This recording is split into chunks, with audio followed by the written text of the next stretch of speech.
بسم اللہ الرحمن الرحیم۔ اللہ تبارک و تعالیٰ کے نام سے آغاز کرتے ہیں جو بے حد مہربان اور نہایت رحم فرمانے والا ہے۔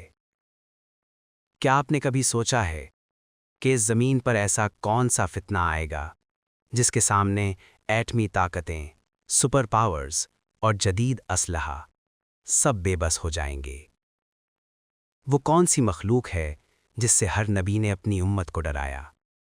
اور وہ کون سا لمحہ ہوگا جب اللہ کے نبی حضرت عیسیٰ جنگ کے بجائے صرف دعا کو ہتھیار بنائیں گے؟ آج ہم بات کریں گے یاجوج و ماجوج کی۔ یہ کوئی افسانہ نہیں، یہ کوئی علامتی قصہ نہیں، یہ قیامت کے قریب آنے کی زندہ نشانی ہے۔ یاجوج ماجوج کوئی جن نہیں، کوئی مافوق الفطرت مخلوق نہیں، یہ انسان ہی ہیں۔ صحیح احادیث کے مطابق یہ حضرت نوح کی اولاد میں سے ہیں، یعنی نسل آدم سے تعلق رکھتے ہیں۔ لیکن فرق کیا ہے؟ ان کی تعداد بے شمار ہوگی، ان کی رفتار، طاقت اور پھیلاؤ غیر معمولی ہوگا، اور ان کا مقصد صرف فساد ہوگا۔ اللہ تعالیٰ فرماتے ہیں، یہ ہر اونچائی سے دوڑتے ہوئے اتریں گے۔ سورۃ الانبیاء 96۔ یہ آیت صرف الفاظ نہیں، یہ ایک ہولناک منظر ہے جہاں انسان انسان پر ٹوٹ پڑے گا۔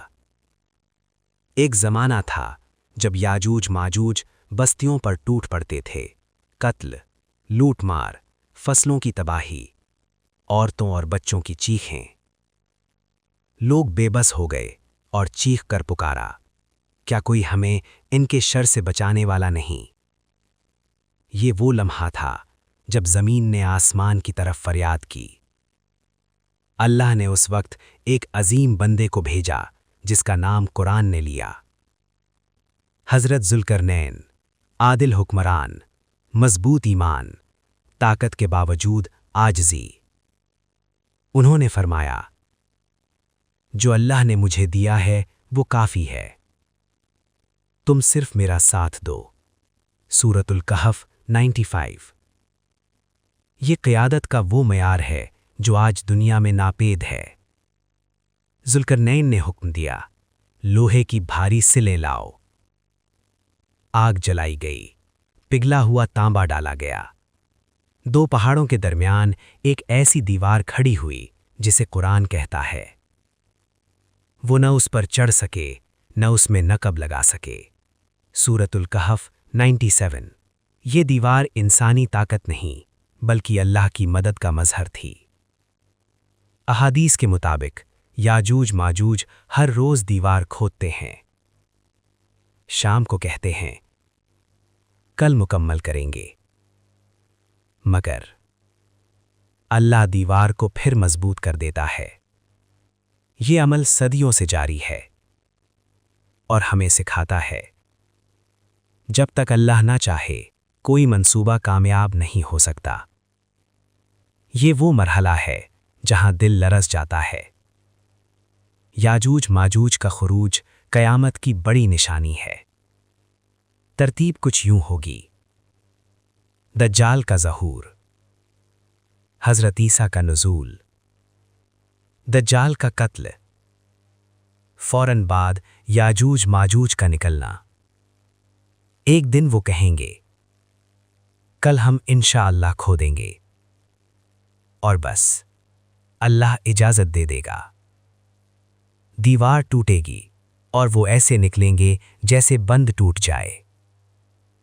دریاؤں کا پانی پی جائیں گے، جانور ناپید ہو جائیں گے، قتل عام ہوگا، یہاں تک کہ کہیں گے ہم نے زمین والوں کو مار دیا، آؤ آسمان والوں سے لڑیں۔ تیر آسمان کی طرف پھینکے جائیں گے اور اللہ آزمائش کے طور پر انہیں خون آلود واپس لوٹا دے گا۔ یہاں طاقت ختم ہو جائے گی، اسلحہ بیکار ہو جائے گا۔ حضرت عیسیٰ مومنین کو لے کر پہاڑوں میں پناہ لیں گے۔ نہ جنگ، نہ حکمت عملی، صرف دعا اور آنسو۔ یہ ہمیں سکھاتا ہے جب زمین کی ہر تدبیر ناکام ہو جائے تب آسمان سے مدد آتی ہے۔ اللہ ایک معمولی سا کیڑا بھیجیں گے جو ان کی گردنوں میں ہوگا۔ نہ لشکر نہ جنگ، ایک ہی رات میں سب ختم۔ زمین لاشوں سے بھر جائے گی، بدبو ناقابل برداشت ہوگی۔ پھر اللہ پرندے بھیجیں گے، موسلا دھار بارش، زمین مکمل پاک، امن ہی امن، برکت ہی برکت۔ ایک انار سے کئی لوگ سیر، درندے نقصان نہیں دیں گے، زمین اپنی برکت اگل دے گی۔ یہ ہوگا حضرت عیسیٰ کا پرامن دور۔ یاجوج ماجوج کی کہانی ہمیں ڈرانے کے لیے نہیں، جگانے کے لیے ہے۔ یہ ہمیں بتاتی ہے طاقت اللہ کے ہاتھ میں ہے، تعداد کچھ نہیں، اجازت سب کچھ ہے۔ نجات کا راستہ صرف ایمان، توبہ اور دعا ہے۔ آج اگر ہم سنبھل گئے تو کل کے فتنوں سے بچ سکتے ہیں۔ اللہ ہمیں ہر فتنے سے محفوظ فرمائے، آمین یا رب العالمین۔ اگر آپ کو یہ ویڈیو پسند آئی ہو تو چینل کو سبسکرائب کریں، ویڈیو کو لائک کریں اور دوسروں تک قرآن کے ان حسین پیغاموں